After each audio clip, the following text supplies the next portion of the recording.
Hi, this is Dr. Carole. I'm a few minutes early. I have two visitors with me today, um, and I don't know how long they're going to make it, so let's see. Okay, let's see if we can introduce. There's Daisy, my one dog.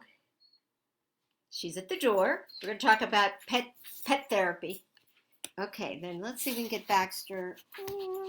There's Baxter. Okay. Oh, now they're fighting over the treat. Okay. So I introduced Baxter as the big boy and both rescues, and Daisy's my smaller dog. So if you wait 1 second, I'm going to let them out because otherwise they're going to whine. Hang on. Come on. Here we go. Here we go. Here we go. There's one for you. There's one for you. Okay. Back. All right. So I started a little bit early because I just thought it would be fun to invite my dogs. And once I got them in the room, I realized there was no waiting, right? They were ready to roll. Um, so here we are. This is day 15 of the short uh, life chats I've been having with you. If it weren't for my dogs, truly, I might be losing my mind. They are the times in the day when I'm in a routine, when I get outside to walk them, and when they don't know what's going on. They're so untroubled by what's happening that their presence is very calming for me. So I hope that you have a dog or a cat you can have that experience with. And if you don't have one, maybe you can borrow your neighbor's dog and walk it. Um, but just, maybe it's your guinea pig, maybe it's your goldfish. But for me, the dogs are really an important part of helping me feel centered and grounded and realizing that what we're going through is temporary because dogs are very much in the moment. And dogs are really good medicine for people. They really help people through tough times. They pick up on when you're sick. When I've been through some illnesses, Baxter would lay right next to me because he could tell that a year ago or so, I was dealing with fevers and infection. So, so that was my one inspiration: is look outside yourself for some kind of a pet because they are great therapy. I wanted to read you two quotes. This is a special time because it's the Friday between Passover and Easter. And so I'm not going to be on long, but I did want to share these inspiring thoughts. This one was written by Wayne Dyer. No one can create anger or stress within you. Only you can do that by virtue of how you process your world. There is so much truth to that.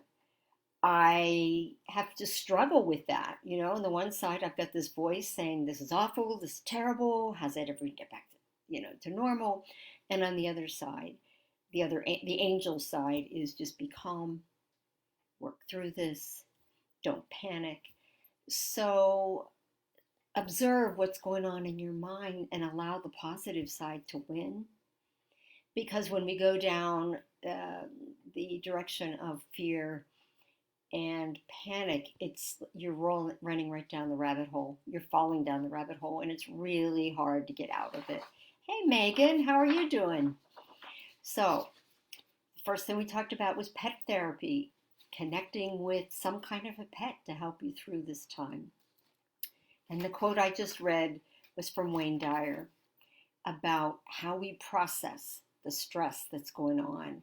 Do we process it negatively? Do we process it positively? And really giving the positive much more spin and emphasis. I've heard people say that negative thoughts are it's like your brain is Velcro and the negative will stick right to your head. And positive thoughts roll off our brains like our brains are made of Teflon. So there's a lot of negativity out there, but really work on balancing it with positive information. In yesterday's talk, I gave you a few resources of places where you could look. So I wanted to read a short poem. This was written by Lynn Unger. It's called Pandemic, but I think it really describes well what we're going through and how we can approach it. So it says, what if you thought of it as the Jews consider the Sabbath, the most sacred of times? Cease from travel, cease from buying and selling. Give up, just for now, on trying to make the world different than it is. Sing, pray, touch only those to whom you commit your life. Center down. And when your body has become still, reach out with your heart.